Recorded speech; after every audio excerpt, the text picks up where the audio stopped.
Je m'appelle Laura, mais je travaille sous le nom de Kanika. Je suis confinée à Madrid avec mon chien Lucho depuis presque un mois. Ça commence à faire un peu beaucoup, mais bon, j'essaye de relativiser par rapport au contexte actuel et finalement, et heureusement, ça va pas trop mal, même si j'ai hâte de retrouver une liberté de mouvement. Au jour le jour, j'essaie d'avoir une petite routine. Je fais de la cuisine, je bouquine sur tous mes catalogues d'art pour trouver de l'inspiration et m'évader. Et je travaille avec les moyens de bord. D'ailleurs, en ce moment, je suis en train de peindre des motifs que normalement je tisse sur des toiles. Et là, je peins sur des cruches en terre cuite que j'avais dans ma terrasse. Et du coup, ça me permet de travailler sur un médium différent et sur une nouvelle dimension, car c'est du 3D. Et ça, franchement, j'aime beaucoup.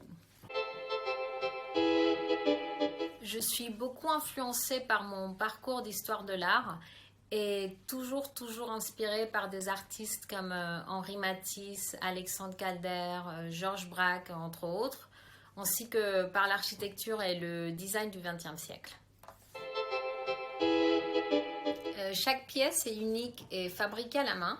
Je travaille avec des fibres naturelles comme le coton et la jute, mais principalement avec de la laine de mérinos que je brode sur des toiles en coton ou en lin pour créer des motifs, avec en tête toujours de trouver un équilibre entre l'aspect artisanal et l'esthétique du design.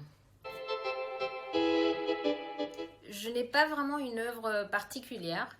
En fait, ce que j'aime, c'est vraiment l'étape de création et surtout le concept de revisiter un métier traditionnel comme ça peut être la broderie ou notamment un objet comme une cruche en terre cuite dont l'utilisation c'est de préserver l'eau froide et de lui donner un aspect design et contemporain.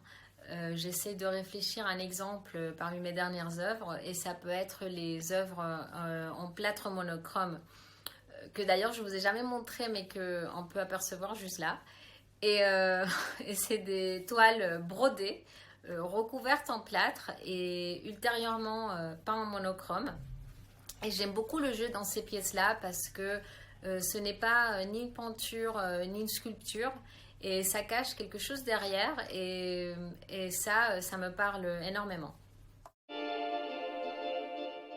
En ce moment, je suis inspirée par la nostalgie des voyages, de la Méditerranée, de la liberté.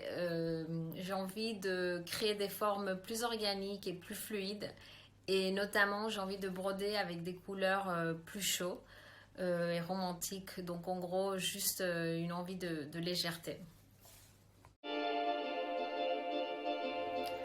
Essayez de rester positif parce que forcément, à un moment, tout reviendra dans l'ordre. Mais à mon avis, tout ça doit quand même nous servir pour nous remettre un petit peu en place et surtout faire changer nos habitudes de consommation et aussi de reconsidérer un peu nos priorités dans la vie. Ça peut paraître un peu naïf, mais vraiment, je pense que c'est important. Et restez chez vous et merci beaucoup. Ciao!